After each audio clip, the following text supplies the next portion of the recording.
Nestled in the northwest corner of Indiana, along the sparkling southern shore of Lake Michigan, is the town of Michigan City. It's a special kind of place amid the rolling dunes, featuring Indiana's only operating lighthouse. There's another very special place located here as well, the Social and Learning Institute.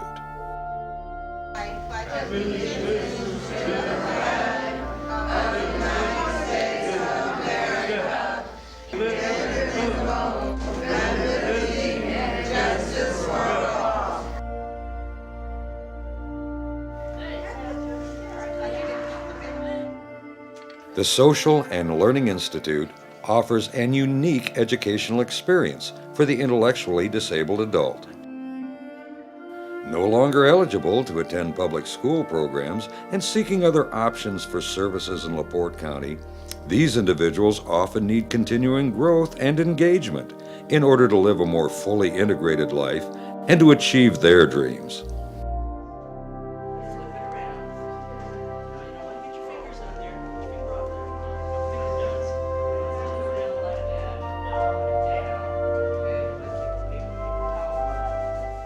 My brother Todd, it really gets a lot of enjoyment. The impact on him is significant because, for several days during the week, he gets to be with his peer group and socialize, and it really does affect him, and he really enjoys coming to school. But his growth, he's much more talkative, much more interactive with folks, and able to do more things at home. Her speech got better just because she was forced to communicate with other people here. If she wanted something, she couldn't just expect me to know. She had to learn to communicate here at the facility. Her social skills, her manners and everything have become much better. I like to learn how to read is one thing. I don't know how to read out of my Bible yet, but I like to learn how to read. These children are also subject to abuse because of their disability. And you combine that with poverty and you've doubled it.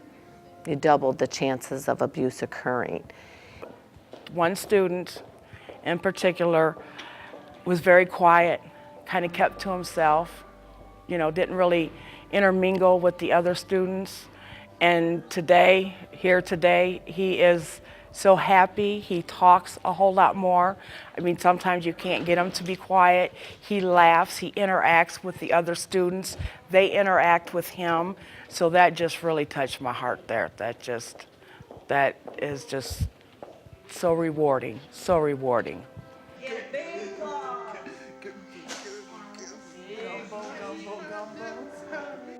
There are lots of holes in Andy Bundy's undies. His mom should get some bread. When Andy's at the beach, he's always cranky and upset because Andy Bundy's sandy undies itchy.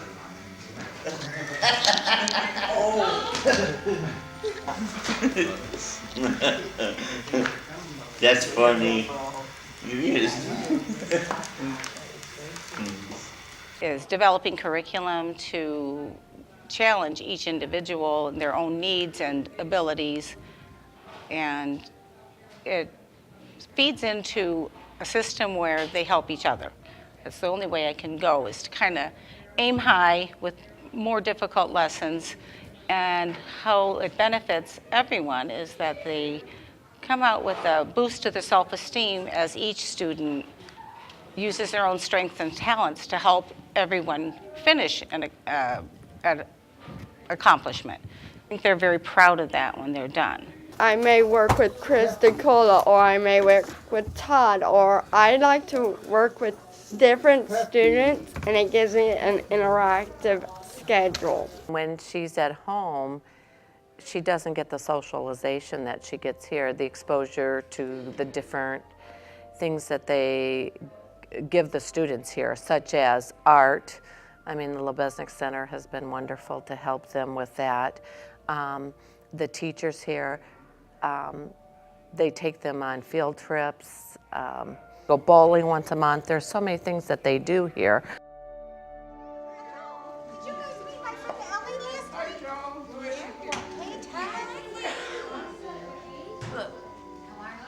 It's true. It is very much a family. If you think about traditional schools, you're in a classroom together for 9 months, and you move on. You go on to your next class, and you have different students. You don't stay with the same people.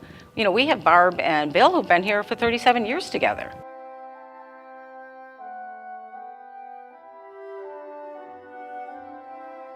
The Social and Learning Institute was born in 1976.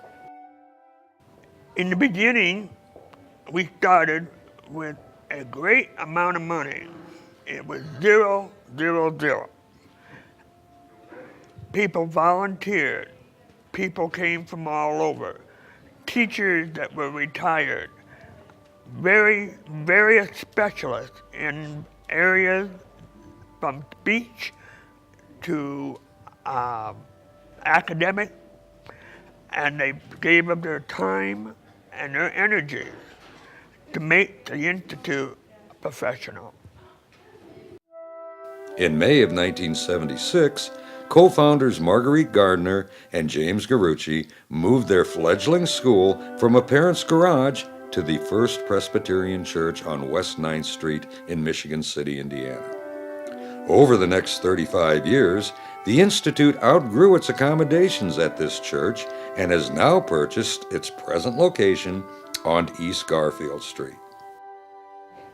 When they used to be at the church, I would come in like when Shirley, one of the teachers, would take her break and go to Florida for a short period of time, and I would come in and help at the church. And so every Thursday, we had to load up all the boards that you see around here, and everything had to fit in this little closet. And it, you know, they could be in the middle of projects they were working on, and we'd have to put everything away. What started in a garage was taken on as a mission at a Presbyterian church who kept us for years and years until we had the financial means, the backers, the grants, the sustainability to secure our own building. And then we had our own building a few short years and were able to add on an addition. And if we wouldn't have had the wonderful donated time of our architect, Roger Portratz, who envisioned this room, presented it to the board, shepherded the board, and picked the construction people to make this a reality. Jim Garucci, the executive director, asked whether I would be interested in working with him to come up with an addition to the building because we were needing extra space, and was able to sell him on the idea that if you're going to do this and we have great solar access to the south, why not take some advantage of that?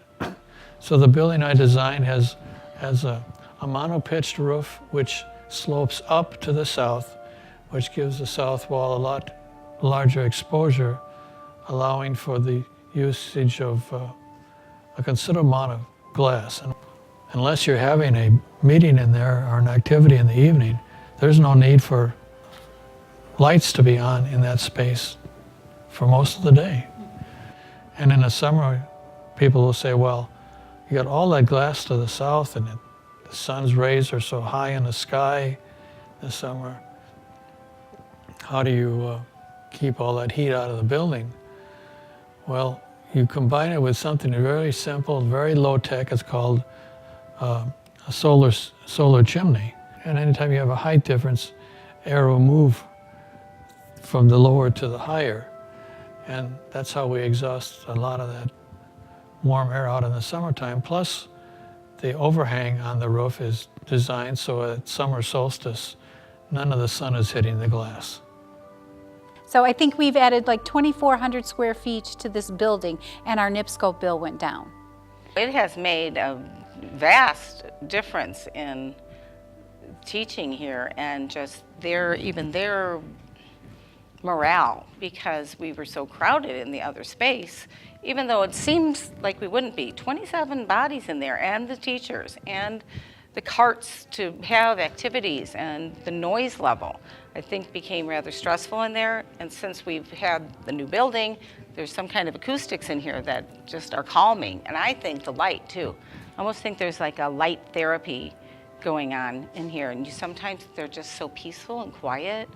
It was much noisier and more stressful in the other building. I do like to go to the social learning. It's fun. It's a neat place.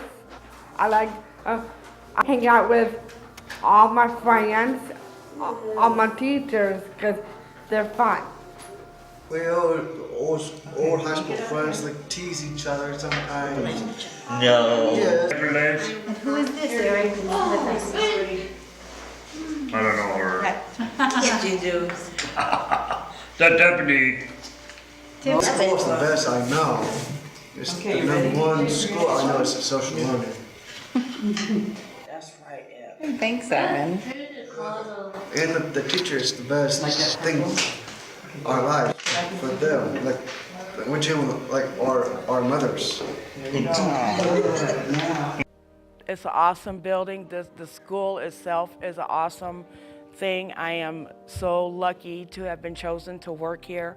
I feel that as a blessing.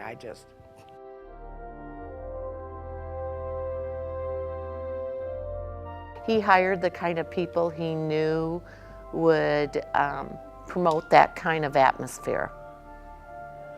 Yeah, Jim's the guru, and he's the one with the ideas, and you know, he's a good guy. The social learning have been a big part of my life during the beginning all the way until today. And the reason for that is I have a disability. And I understand the need for people to have services. So with my disability being physical, maybe these people have other types of disabilities. It kind of drew me in my heart that I could do something positive with my life to help others.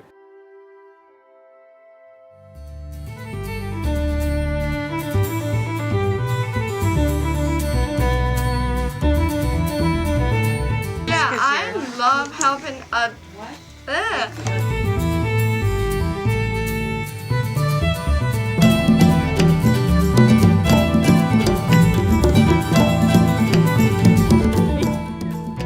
Yeah, I'm probably more like Ellen. I'm not the Katie Couric. I'm the more fun one than the Katie Couric. It's too serious.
Have you seen us? Have you seen us? We're the picture happy. If Pharrell could see this, he'd dance for us.